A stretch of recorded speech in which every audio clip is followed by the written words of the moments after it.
அத்தியாயம் 37 சாவடி ஊர்வலம். இந்த அத்தியாயத்தில் வேதாந்தத்தின் சில கருத்துக்கள் பற்றி ஹேமாத் பந்த் சிலவற்றை குறிப்பிட்டுவிட்டு சாவடி ஊர்வலத்தை வர்ணிக்கிறார். முன்னுரை. சாயியின் வாழ்க்கை புனிதமானது. அவரது அன்றாட நடைமுறை ஒழுக்கம் புனிதமானது. அவரின் வழிகளும் செயல்களும் விவரிக்க இயலாதவை. சில நேரங்களில் அவர் பிரம்மானந்த பெருநிலையில் தெய்வீக ஆனந்தத்தில் இருந்தார். மற்றும் சில சமயங்களில் ஆன்ம ஞானத்துடன் அடக்கமாக இருந்தார். ஏராளமான பல செயல்களை செய்தாலும் சில சமயங்களில் அவைகளில் தொடர்பேதுமின்றி தனித்திருந்தார். முற்றிலும் செயலே அற்றவராக சில சமயம் தோன்றிய போதும் அவர் சோம்பலாகவோ தூக்க மயக்கமாகவோ இருக்கவில்லை. தமது சொந்த ஆன்மாவிலேயே அவர் கட்டுண்டிருந்தார். அமைதியான நிசப்தமான அசைவற்ற கடலைப் போல அவர் காணப்பட்டாலும் அவர் அளவிட முடியாத ஆழமானவர். எவரே அவரின் சொல்லில் அடங்கா பெருங்குணத்தை விவரிக்க இயலும். அவர் ஆண்களை சகோதரர்கள் என்றும் பெண்களை சகோதரியாகவும் தாயாராகவும் கருதினார். எல்லோரும் அறிந்துள்ளபடி அவர் பரிபூர்ண தூய நிரந்தர புனித பிரம்மச்சாரியாவார்.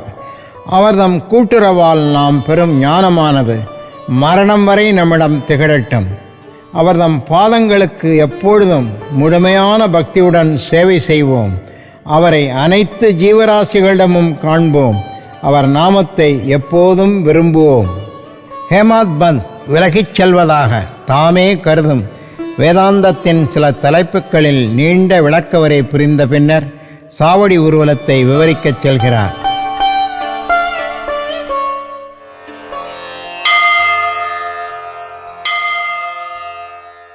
சாவடி ஊர்வலம்.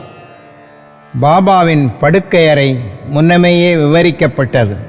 ஒரு நாள் அவர் மசூதியில் தூங்கினார். மறுநாள் சாவடியில் மசூதிக்கு அருகில் ஓரிரண்டு அறைகள் உள்ள கட்டிடத்தில் தூங்கினார்.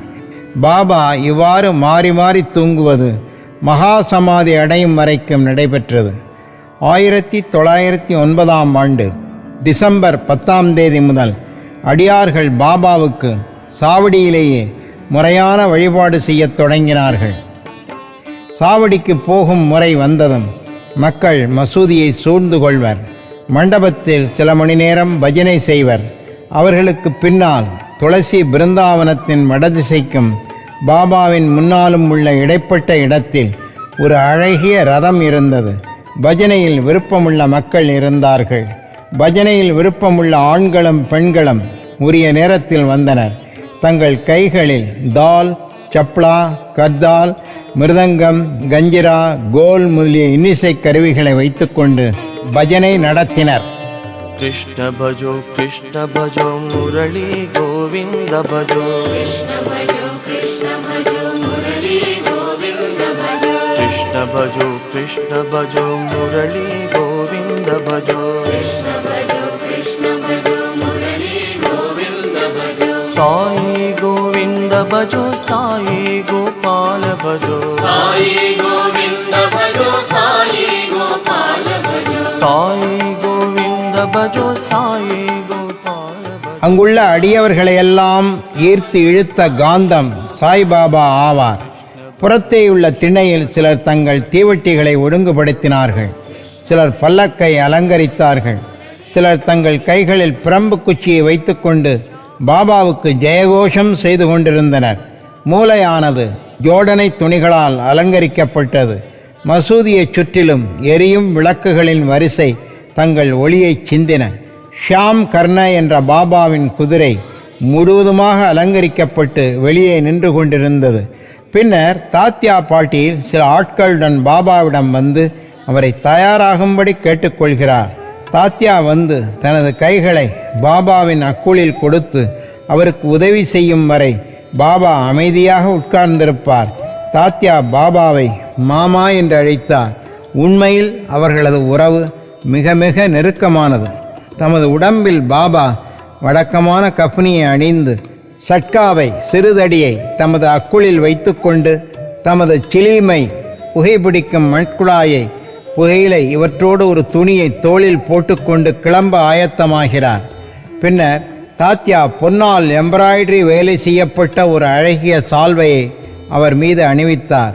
இதன் பின் பாபா பின்னால் இருக்கும் விறகு கட்டைகளை தமது வலது கால் கட்டை விரலால் சிறிது பின்னுக்கு இழுத்து வலது கையால் எரிந்து கொண்டிருக்கும் விளக்கை அணைத்துவிட்டு சாவடிக்கு புறப்படுகிறார். டாஷே, தம்பட்டம், பேண்டு, சங்குகள், மிருதங்கம் முதலிய எல்லாவிதமான இசைக்கருவிகளும் தங்கள் விதவிதமான ஒலியை எழுப்புகின்றன.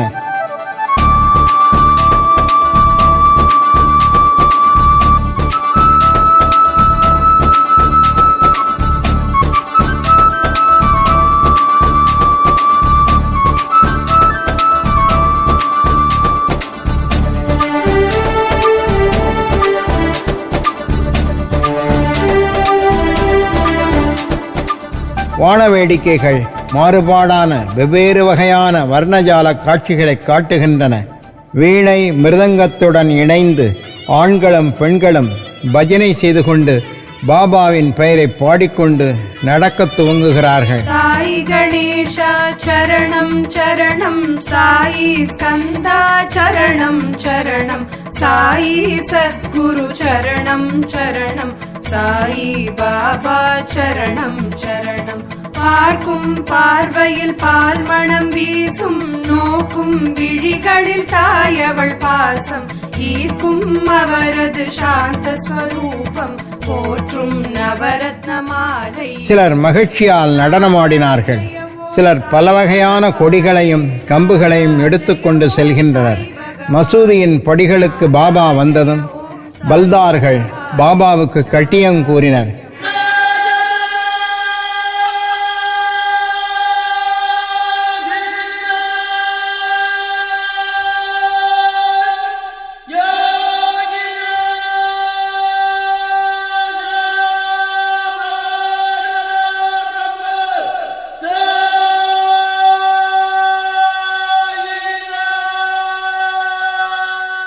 பாபாவின் இரண்டு பக்கங்களிலும் சாமரம் பிடித்து கொண்டிருப்பவர்களும் விசிறுபவர்களும் நின்று கொண்டிருந்தார்கள். அடியவர்களின் கைகளால் தாங்கப்பட்டு பாபா நடந்து வரும் வழியில் துணி மடிப்புகள் விரிக்கப்பட்டிருந்தன. தாத்யா பாட்டீல் அவரது இடது கையையும், மகள்சாபதி வலது கையையும், பாபு சாஹேப் ஜோக் அவர் தலைமீது குடையையும் பிடித்திருந்தனர். இவ்விதமாக பாபா சாவடிக்கு நடந்து செல்கிறார். முழுமையும் அலங்கரிக்கப்பட்ட ஷாம் கர்ண என்ற சிவப்பு குதிரை வழிவகுத்து கொண்டு சென்றது. அதன் பின் பல்லக்கு தூக்கிகள், ஏவலாட்கள், இசை பாடுவோர் மற்றும் அடியவர்கள் கும்பலும் வந்தனர். ஹரிநாமமும் சாய் நாமமும் இசையுடன் இணைந்து குரலொளி வானை பிளந்தது. இவ்விதமாகவே ஊர்வலம் வீதி முனையை அடைந்தது. இந்த கூட்டத்தில் கலந்து கொண்ட யாவரும் மிக்க மகிழ்ச்சியடைந்து களிப்புடன் காணப்பட்டார்கள். இந்த முனைக்கு வந்ததும் பாபா சாவடியை நோக்கி நின்று கொண்டார். ஏதோ ஒரு விசித்திரமான ஒளியுடன் அவர் பிரகாசித்தார்.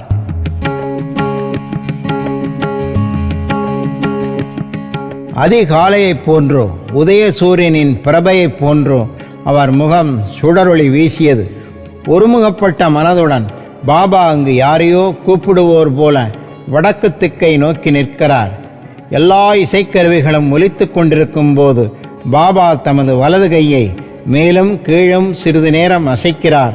இந்த நேரம் காக்கா சாஹேப் தீட்சத் குலால் என்ற சிகப்பு பொடியுடன் கலந்த மலர்களைக் கொண்ட வெள்ளித்தட்டுடன் முன்னே வந்து அவைகளை பாபாவின் திருமேனியில் அடிக்கடி தூவினார். இத்தருணத்தில் இன்னிசை கருவிகள் மிகச் சிறப்பாக ஒலித்தன.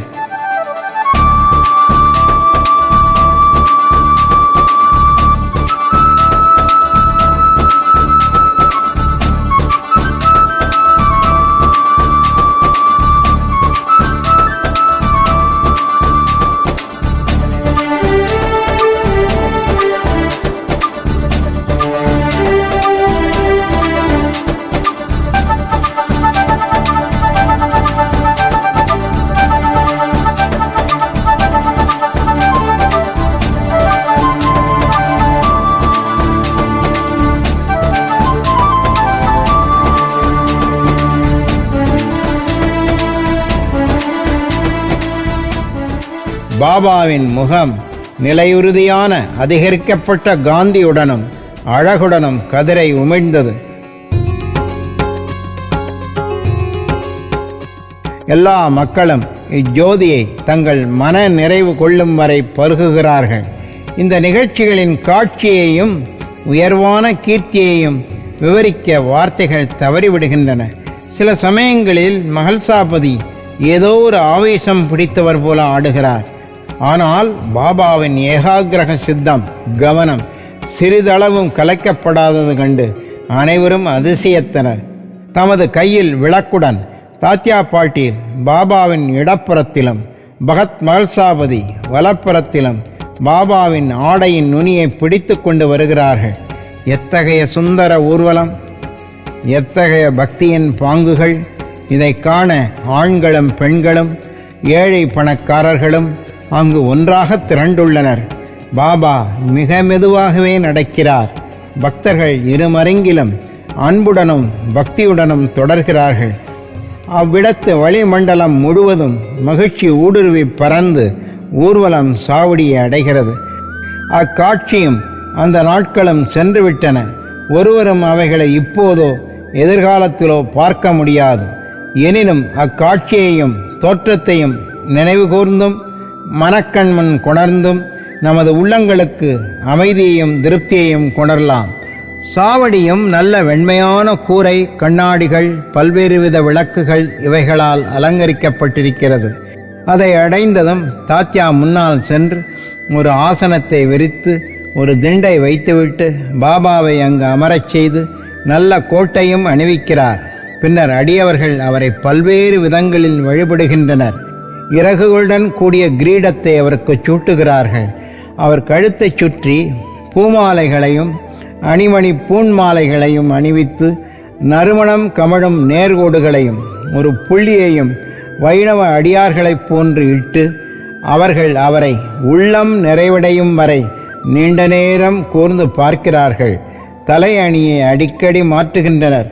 அவர் தூக்கி எறிந்து விடுவார் என்று பயந்து அவர்கள் தலையிலிருந்து எடுத்து மேலே சிறிது தூக்கி பிடிக்கிறார்கள். அவர்கள் உள்ளங்களையெல்லாம் பாபா அறிகிறார். அடக்க ஒடுக்கமுடனும் தடை செய்யாமலும் அவர்கள் இஷ்டங்களுக்கெல்லாம் பாபா சாதுவாக கீழ்ப்படுகிறார். இந்த அலங்காரங்களுடன் அவர் வியக்கத்தக்க அழகுடன் திகழ்கிறார். நானா சாஹேப் நிமோன்கர் கம்பை சுற்றி செய்யப்பட்டுள்ள அழகான குஞ்சரங்களுடன் கூடிய குடையை மேலே பிடிக்கிறார். பாபு சாஹேப் ஜோக் ஒரு வெள்ளி பாத்திரத்தில் பாபாவின் பாதங்களை கழுவுகிறார். அர்க்கியமும் பூஜையும் உரிய சம்பிரதாயங்களுடன் செய்துவிட்டு அவர் கைகளில் சந்தனம் பூசி தாம்பூலம் அளிக்கிறார். பாபா தமது ஆசனத்தில் அமரும்போது தாத்யாவும் மற்றவர்களும் நின்று கொண்டிருக்கிறார்கள். அவர் பாதங்களில் வீழ்ந்து பணிகிறார்கள். பாபா திண்டின் மேல் சாய்ந்து கொண்டு இருக்கையிலும் அமரும்போது இருமருங்கும் உள்ள அடியவர்கள் சாமரமும் விசிறியும் வீசுகிறார்கள். பின்னர் ஷாமா சிலிம் புகைப்பிடிக்கும் மட்குழாயை தயார் செய்து அதை தாத்யா பாட்டீலின் கையில் கொடுக்க அவர் அதை தமது சுவாசத்தால் ஒருமுறை உறிஞ்சிய பின்னர் பாபாவிடம் கொடுக்கிறார். பாபா புகைத்த பின்னர் பகத் மகள்சாபதியிடம் கொடுக்கப்பட்டு பின்னர் சுற்றி எல்லோரிடமும் வழங்கப்படும். ஜடமான சிலிம் புனிதமாக்கப்பட்டது. அது பலவித தண்டனைகளுக்கும் துயரங்களுக்கும் ஆட்பட வேண்டியிருக்கிறது. குயவர்களால் அது மிதியுண்டும் திறந்த வெயிலில் காய வைக்கப்பட்டும் நெருப்பில் சுடப்பட்டும் இருப்பினும் அது பாபாவின் கைகளில் படுவதற்கும் அவரின் முத்தத்தை பெறுவதற்கும் நல்ல அதிர்ஷ்டம் பெற்றிருக்கிறது. இதன் பின்னர் விழா முடிவடைந்து பூமாலையை பாபாவின் கழுத்தில் அடியவர்கள் இடுகிறார்கள். செண்டும் அளிக்கிறார்கள். உணர்வு வசமுறா நடுநிலைமையின் அவாவென்மையின் அவதாரமாகிய பாபா அட்டிகை, அணிமணிகள், பூமாலைகள் மற்றும் பல அலங்காரங்கள் இவைகளை பற்றியெல்லாம் எள்ளளவும் கவலைப்படுவதில்லை.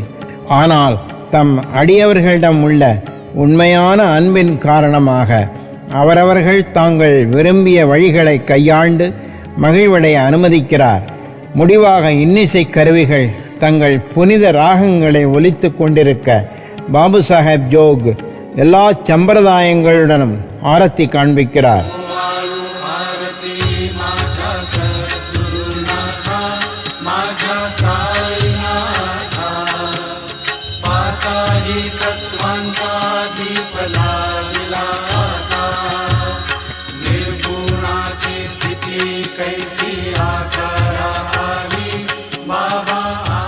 இந்த ஆரத்தி முடிவுற்றதும் அடியவர்கள் ஒவ்வொருவராக வணங்கி விடைபெற்று கொண்டு வீடுகளுக்கு திரும்புகிறார்கள். தாத்யா பாட்டீல் அவருக்கு சீலிம், பன்னீர், அத்தர், ஷென்ட் இவைகளை அளித்துவிட்டு புறப்படுவதற்கு எழும்போது பாபா அவரிடம், அன்பு ததும்ப என்னை பார்த்துக்கொள், வேண்டுமானால் போ, இரவில் சில சமயங்களில் வந்து என்னை விசாரித்துக்கொள் என்று கூறுகிறார். சரி என விடையளித்துவிட்டு தாத்யா பாட்டீல் சாவடியை விட்டு வீட்டுக்கு செல்கிறார். பின்னர் பாபா தாமே படுக்கையை தயாரித்துக் கொள்கிறார். ஒன்றின் மேல் ஒன்றாக 50-60 வெள்ளை துண்டுகளை விரித்து படுக்கையை தயார் செய்து கொண்டு இளைப்பாறச் செல்கிறார். வாசகர்கள் ஒவ்வொரு நாளும் படுக்க புகுமுன் சாய்பாபாவையும் அவரது சாவடி ஊர்வலத்தையும் நினைவு கூறும்படியான வேண்டுகோளுடன் இந்த அத்தியாயத்தை முடித்து நாமும் இளைப்பாறுவோமாக.